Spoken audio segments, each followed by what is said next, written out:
Sud Radio, conseil de famille.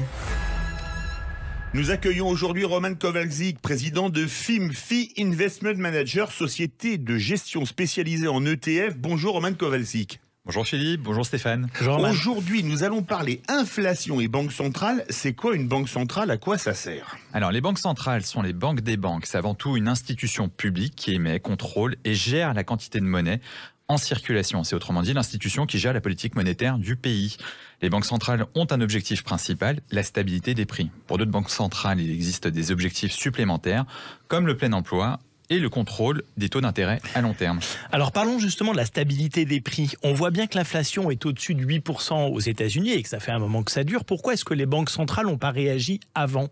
L'inflation, c'est la conséquence d'une augmentation des prix des matières premières ou d'une augmentation des salaires. Celle qu'on rencontre aujourd'hui est initialement le résultat de la hausse des matières premières, notamment du pétrole, et des denrées alimentaires. On voit apparaître aujourd'hui aux États-Unis des tensions salariales, c'est-à-dire des augmentations de salaire. C'est d'ailleurs dans ce cadre-là qu'on a la spirale prix-salaire. Il faut donc enrayer cette boucle. Mais alors justement, l'objectif de la hausse des taux, est-ce que c'est pas spécifiquement d'enrayer cette spirale ? Oui. Mais pourquoi les hausses de taux auxquelles on assiste ne calment pas l'inflation ? Il existe un effet de base. L'inflation, c'est la mesure d'une accélération de la hausse des prix. Si les prix augmentent tous de 10%, mais cessent leur progression, il n'y a donc plus d'inflation. Ce qui ne veut pas dire qu'il n'y a pas eu, entre-temps, de hausse de prix. Pour casser l'inflation, il faut diminuer la demande de produits. Il faut en casser la croissance. Une très bonne façon de casser la croissance, c'est d'augmenter les taux. Ce que font les banques centrales, mais ça peut prendre un peu de temps. Alors, qu'est-ce qu'on doit faire quand on vient d'acheter un bien immobilier ? Alors, si vous avez contracté un crédit immobilier et que vous l'avez fait à taux fixe, eh bien, gardez-le. Il n'est pas certain qu'on revoie ces niveaux de taux avant plusieurs années.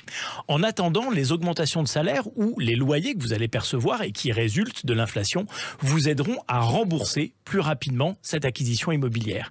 L'immobilier constitue donc un excellent rempart face à l'inflation.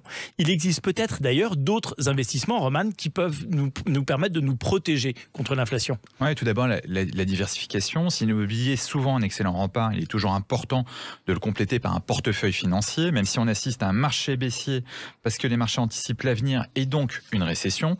Cet ajustement constitue d'ailleurs une opportunité pour acheter des ETF comme First Trust Cloud Computing ou Invesco China Technology ETF sur la durée, ce qui peut s'avérer d'ailleurs attractif. Alors en effet, un investissement progressif sur les actions est souvent le meilleur moyen de préserver son capital de l'inflation et évidemment d'abaisser les à-coups de marché. Merci Roman, merci Stéphane. Si des questions subsistent, n'hésitez pas à les adresser aux équipes de VIA en les adressant sur le site de Conseil de Famille, conseil au pluriel-2-famille.com. Vous pouvez bien évidemment retrouver le podcast sur sudradio.fr. On se retrouve demain ? À demain. C'était Sud Radio, conseil de famille.